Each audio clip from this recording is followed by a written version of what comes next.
How many times have you tuned into this program at 10 o'clock in the morning and found yourself wondering how people end up believing stuff that's simply not true? It's a real recurring theme for us, isn't it? I think it was before the B word, but goodness me, since then it's become probably almost an anorak level of interest stroke obsession for me.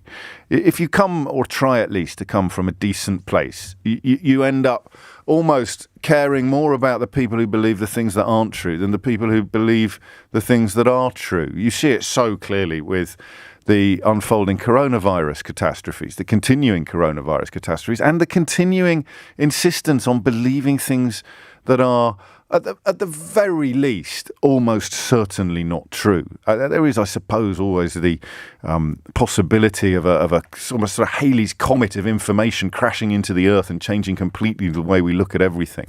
But whether you're talking about vaccines, whether you're talking about phone masks, whether you're talking about face masks, whether whatever it is, whether you're talking about the existence of the virus itself, the determination of people to believe things that aren't true is both, well, obviously disturbing, but clearly very, very dangerous. And you know my theory, don't you? My theory is that for my generation, and I am nearly 50 now, although I may stop mentioning my age once we cross that milestone, because, you know, it's a I was going to say it's a young man's game, this broadcasting business, but having a quick look at the team sheet at LBC means I'll be all right for a few years yet. But still, I still quite like being the boy on the schedule, the newcomer, the neophyte. Is that the right word? Hope so. But I look at the period of my life where I've been involved in news, which pretty much begins with my first day on LBC. Prior to that, I was involved in very much the shallow end of the media, reporting on showbiz and gossip and some such fripperies. But ever since my living has involved keeping a close eye on the news, as my dad's living did for his entire working career, I have seen many, many roads lead back to climate change. Many, many roads.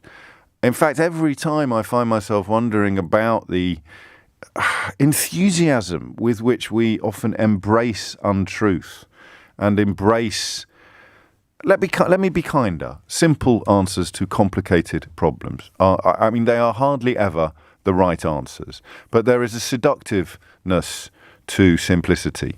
I think, and I will get to a question a little bit quicker than usual today, but I think part of it has to do with your relationship with chaos.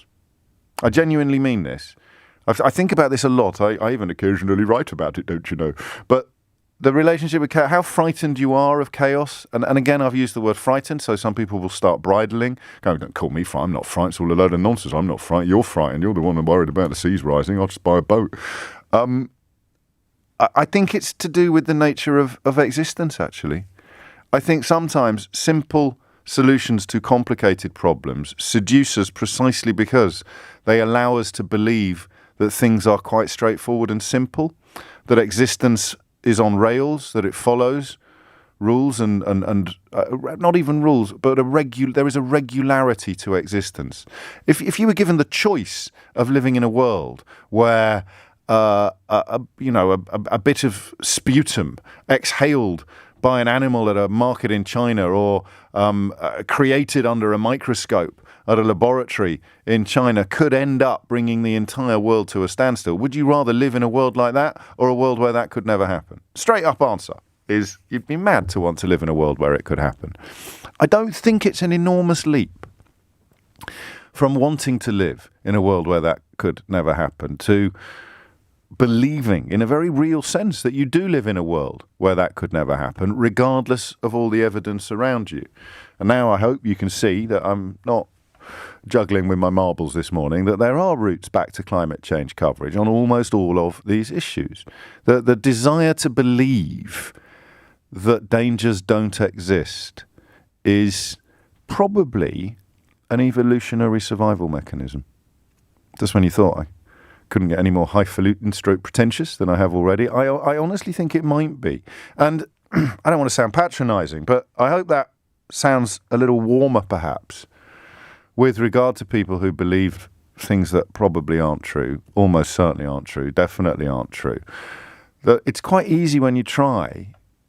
it's quite easy to understand how attractive that worldview would be.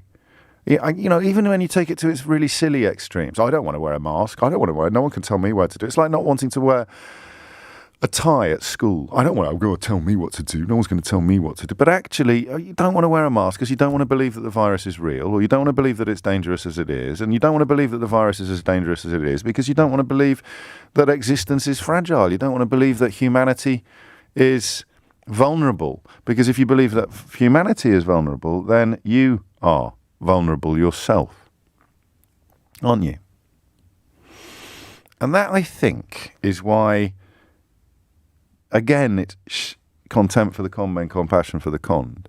That is why the invitation to believe that climate change is a hoax, or that anthropocentric global warming was invented, or that there is no need to try to reduce our consumption of carbon or fossil fuels.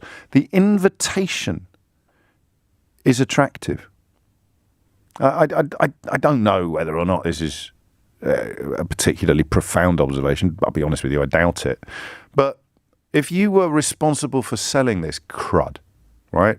If you were, for example, Rupert Murdoch, and you saw the people you've sold it to and the people who know that it's snake oil tearing each other apart, I've got a feeling you sit back with your fingers pushed together like a steeple, like Mr. Burns in The Simpsons, and you love nothing more than the sight of the people who've bought your snake oil biting chunks out of the people who can see it for what it is, and all the time your ratings are going up and everybody's talking about the nonsense that you punt.